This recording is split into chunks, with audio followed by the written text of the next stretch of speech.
Hey guys, thanks so much for clicking on the video. This is Real Housewives of Atlanta. This is season 7, episode 15. Let's just go on into this here mess. It's getting a little old. A lot of this stuff is kind of getting old. But, okay, Kandi and Todd. Kandi and Todd have just gotten back from Los Angeles, where Kandi was doing a movie shoot and all of this business. And they got back, well, Kandi got back first, and then Todd got back second. You know, that was the whole thing. They were falling out about that before. Well, the body language between Todd and Kandi is just ugly. You know, she's like begging him to hug her and stuff, and he doesn't say very much around that office, it seems. And then when he does, there's lots of jokes being cracked. It's always a joke being cracked about him and anything sexual. You know, Dawn Juan called him a chihuahua or something. Something about a chihuahua. Just really disrespectful. But Todd doesn't even seem like he feels the need to even correct these motherfuckers. Like, it don't even make no difference because I'm going to stack my funds and I'm going to be up out of here. So it don't really make no difference. Kandi started asking him, she actually came right out and asked him, was he cheating on her? And I don't know what answer the dumb whore thought she was going to get. Like, yeah, I'm cheating on you, you dummy. But he just kind of looked at her, and she went through all that. Then she told him that they need to have counseling. He's like, counseling for what? And she's like, you know, because we're not having enough sex. Now, when I got down to it and I'm listening to Kandi, that's all I'm basically hearing. It's like this bitch is clueless to all of the problems they're having. All she knows is she's not getting dick the way that she wants to. So I'm saying, here we go again. Because we all know that Kandi gets dickmatized. So she said, you know, can't we at least have sex like once a week? I'm like, who begs a man for sex? Where do they do that at? I've never been in a situation where, I've never been in a situation where I've had to do that. I will never be in a situation where I would do that.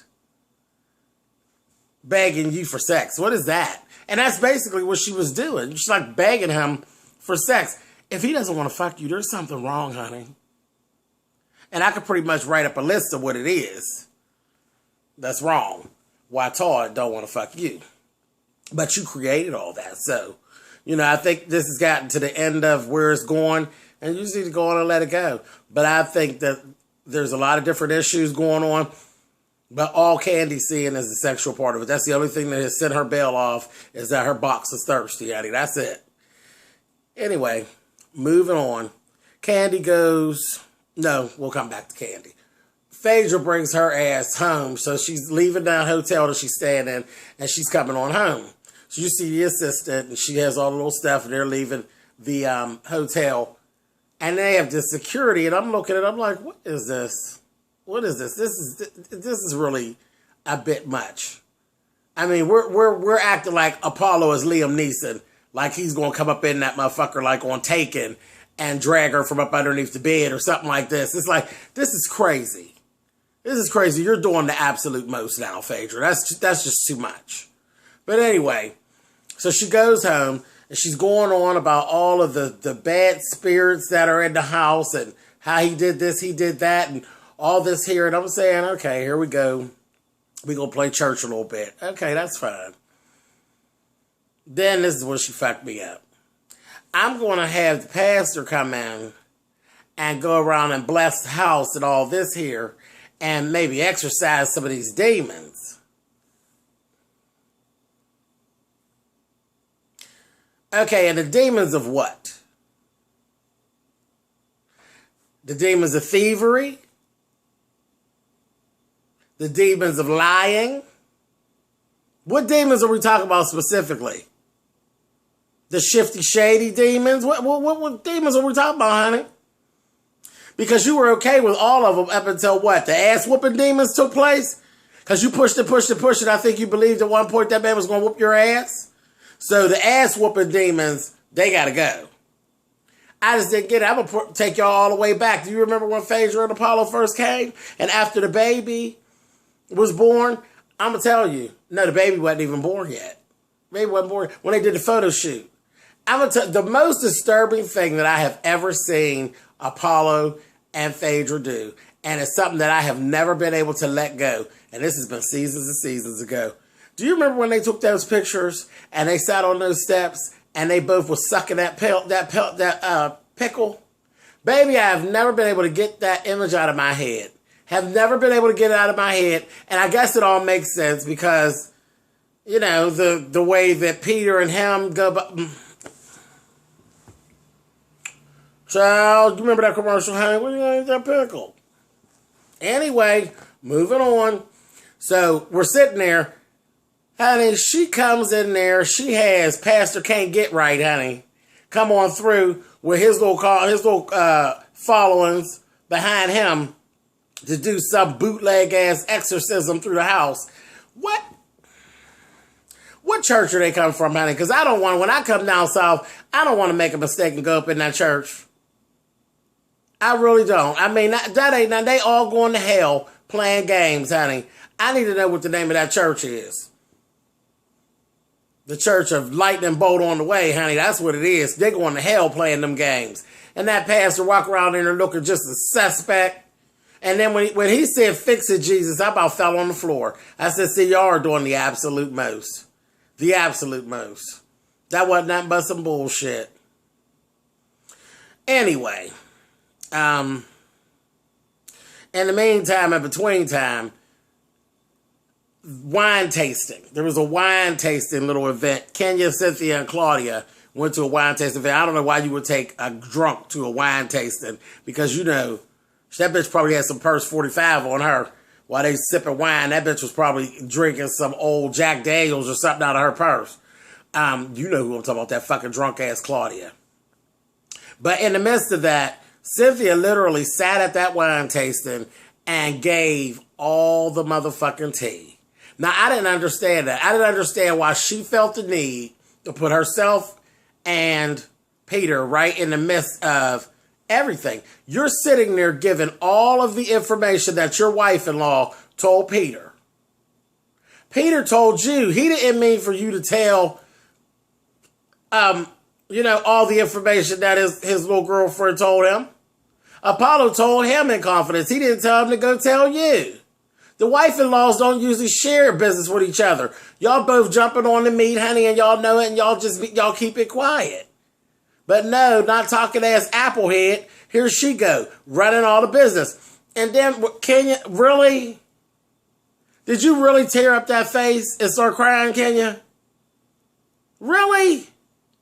Ridiculous. Absolutely ridiculous. This whore's over there crying and carrying on. Got on my nerves. Got right on my nerves.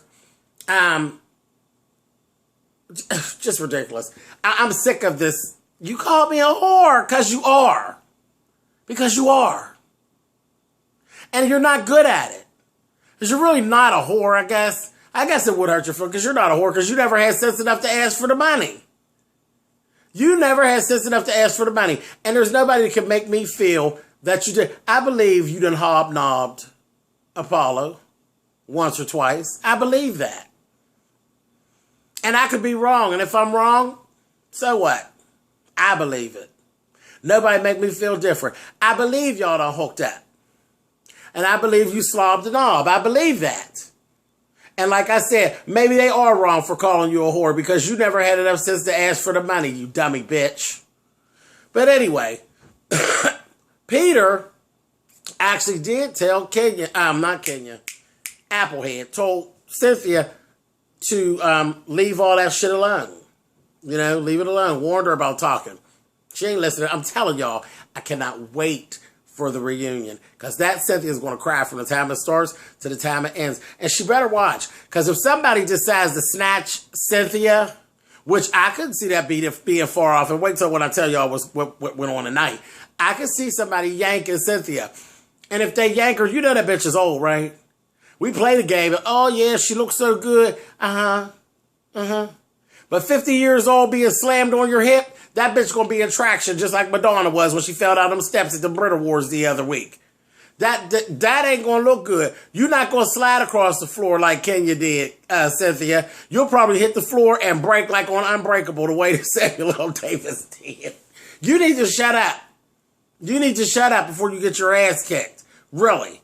Anyway, moving on. Kandi, there's this whole thing with Kandi that I'm noticing. Did you all notice Kandi doesn't share any of the shit that goes on between her and Todd with Phaedra? Whenever she meets up with Phaedra, all you see is however minutes they're on film, on camera, of her prying into Phaedra's business. And you can tell that Phaedra's uncomfortable. She doesn't want to be rude, but she really doesn't want to discuss it. And she spends the whole time prying into Phaedra's business. But she ain't telling Phaedra, I can't get Todd to give me a little taste. She ain't told Phaedra none of that. Sure haven't. Sure haven't. I don't know. So I keep telling y'all, something with Kandi, I'm not liking Kandi and her standpoint much this season. She's really, really irritating me. Just some things are so really questionable about her behaviors. But I'm just like, I'm sitting there. I really can't get past that exorcism, though. That exorcism, honey. Whoop. Room to room to room. You ain't worried about nothing about that man sucking that pickle and all that. But he turned up a little bit. Now you need exorcism. All right, let me leave that alone. Anyway, y'all. Anyway, okay, so there's this whole dinner. Kandi gets everybody together for this dinner. So all the girls are there, even Demetria. So they're all there, and I laughed at Demetria because the whole time it went on, honey, Demetria greedy like Kandi, I guess, because she was eating. She was like, fuck y'all, honey. She was chewing and looking back and forth like, oh my, oh my.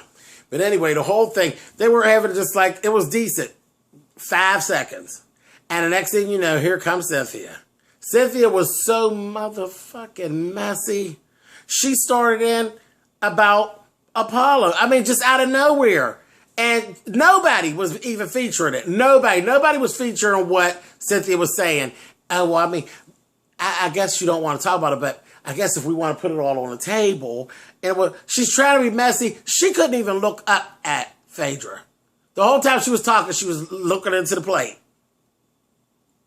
Looking into the plate. Messy. A messy punk bitch. It was ridiculous.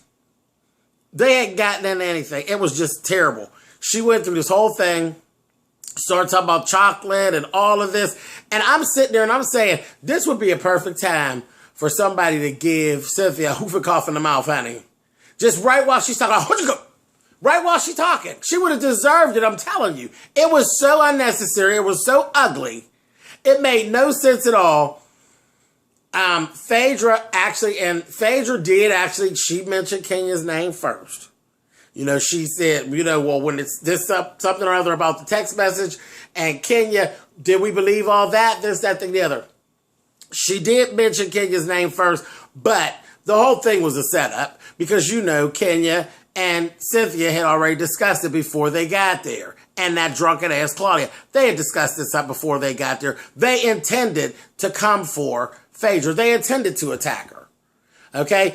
And they went on into it. Then Kenya took it up. After Cynthia brought it out, Kenya took it up. And she's going back and forth, back and forth. Well, it didn't take very long before Phaedra jumped up. And this was Bravo's bullshit. Phaedra jumps up with her purse and goes, you know what? And then she caught herself, you know, which the whole scene just looked like some fuck shit, really. It really did. You know, it was really contrived and really phony. We knew Phaedra wasn't going to hit Kenya. Phaedra got better sense than that. Now, if they really wanted the scene to go over well, some motherfucker had to be willing to take the hit. Okay? Because that's what it would have made it really good. If Portia would have agreed to be hit with the purse or Kandi would have agreed to be hit with the purse, it could have worked. It really could have worked. Yeah, it needed to have been discussed prior. You know, they needed discussions. Because I don't believe that Phaedra actually knew she was going to be attacked like that. I think the old funny-looking bunch, they knew. And Phaedra, I think, did that for hype.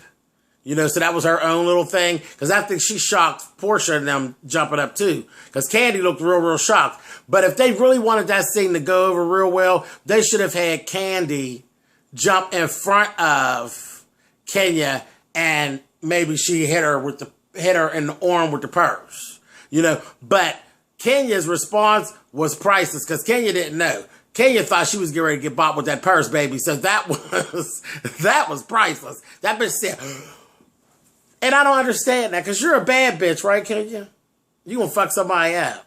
I'm gonna cuss you out. I'm gonna start some shit with you.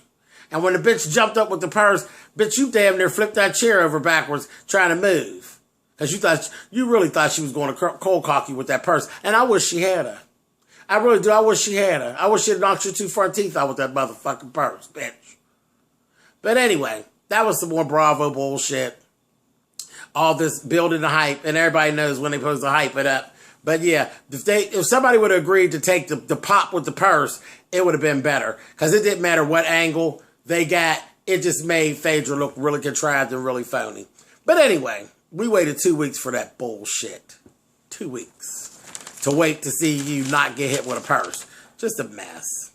But anyway, I don't know. That's basically what happened. Then they went outside and they fucking followed that. That was the other part. Now see, I don't know how well I did. I might have been okay to get away the first time. She walked away. And they went outside. That bitch, they followed her outside and walked over to the car. Still talking shit. I can tell you, I wouldn't have did too well with that. If I remove myself from a situation with you, you damn well better not follow me. If you follow me, bitch, you're going to the doctors. You're going to the doctors, and I don't mean to refill prescriptions that you've already had. Don't fucking follow me, bitch. If I give you the luxury of walking away from me, you bitch, you damn well better not follow me nowhere. Because if you do, you're going to be sorry. You're going to either fuck me up or I'm going to fuck you up, but you will definitely have a one-way ticket to my ass. Absolutely. Because that's a bold bitch to follow you and you done left the situation and a bitch come after you. Yeah, okay. I wouldn't do it. Trust me, I wouldn't do it. Anyway, but they just went back on and Cynthia's still talking and Nene and her kind of got into it. Cynthia was really out of order. She really was. She was out of order. Absolutely out of order. But there's some more interesting stuff that's going to be going on next week. You know I don't like to talk about what's going on before it actually happens because you know it ain't nothing but a bunch of fuck shit and it's a whole bunch of camera play. But next to the carpet, Miss Kandi. All right, guys. Thumbs up or thumbs down. You guys know how that works. We'll talk about this stuff next Sunday. All right. I'll see you guys later. Bye for now, guys.